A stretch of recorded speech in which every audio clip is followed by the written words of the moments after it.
temos aqui uma primeira decisão do STJ. Vocês estão vendo ali, decisão do STJ no habeas corpus 268939, que foi julgado aqui, ó, pela sexta turma do STJ em 2016. Então é uma decisão consideravelmente recente, não é tão antiga assim.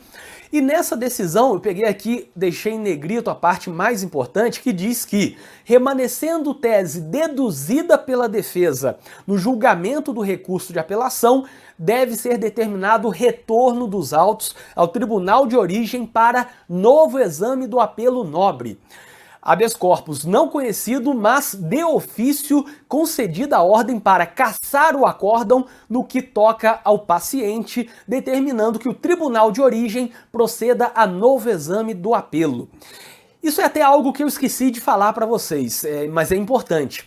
Quando você alega essa tese da falta de fundamentação porque o tribunal não analisou as alegações defensivas, você está basicamente sustentando que tem que devolver para aquele que deu a decisão que foi anulada. Então, basicamente, se o juiz de primeiro grau deu uma decisão, deu uma sentença condenatória, sem fundamentar nada, a sentença tá uma porcaria, daí você interpõe a apelação, vai para o tribunal. O tribunal reconhece que aquele juiz não analisou o que você, que é da defesa, falou. Então, o juiz não analisou na sentença o que a defesa falou. O normal nesse caso é que o tribunal não julgue, mas sim anule para devolver ao primeiro grau para que outra sentença seja prolatada.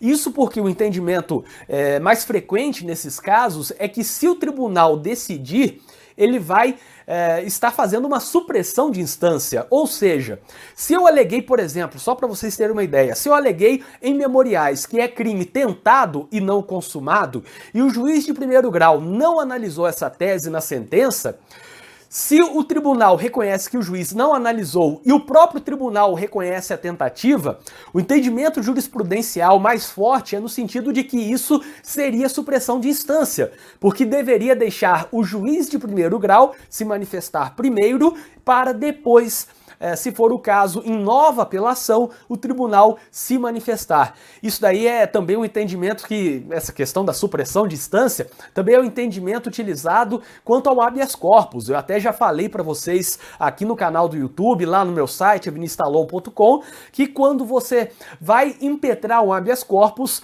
há tribunais que entendem que antes de subir o habeas corpus, você deveria ter feito uma petição ao próprio juiz que decretou a prisão preventiva. Ou seja, o juiz decretou a prisão preventiva, eu tenho que fazer um pedido bobo lá, que eu sei que não vai dar em nada, porque o juiz acabou de decretar a prisão preventiva, mas eu tenho que fazer um pedido de liberdade, seja pelo relaxamento, seja pela revogação, falando que, enfim, o réu não tem antecedentes, ele tem residência fixa, ele tem comprovante de rendimentos, de emprego, enfim, trabalho lícito, o crime não é grave, etc. Eu tenho que dar ao juiz de primeiro grau todos os fundamentos meus da defesa para que o juiz dê uma nova decisão falando, rejeito tudo isso daí.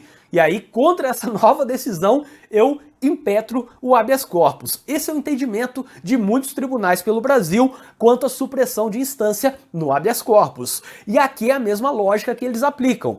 Então os tribunais normalmente, quando dá certo essa alegação defensiva da falta de fundamentação, eles devolvem para aquele juiz ou tribunal que deu a decisão sem fundamentação, para que ele profira uma nova decisão. Ele deu uma nova decisão, dessa vez fundamentada. E foi o que aconteceu nesse caso aí. Nesse caso, vejam que consta ali que foi concedida a ordem de ofício para cassar o acórdão no que toca ao paciente para que o tribunal de origem, então o tribunal de origem vai analisar novamente a apelação. Ou seja, será um novo exame da apelação, dessa vez devendo se manifestar sobre o que consta ali no item 2, tese deduzida pela defesa no julgamento do recurso de apelação, porque não houve essa manifestação do tribunal contra o qual a defesa impetrou esse habeas corpus julgado pelo STJ.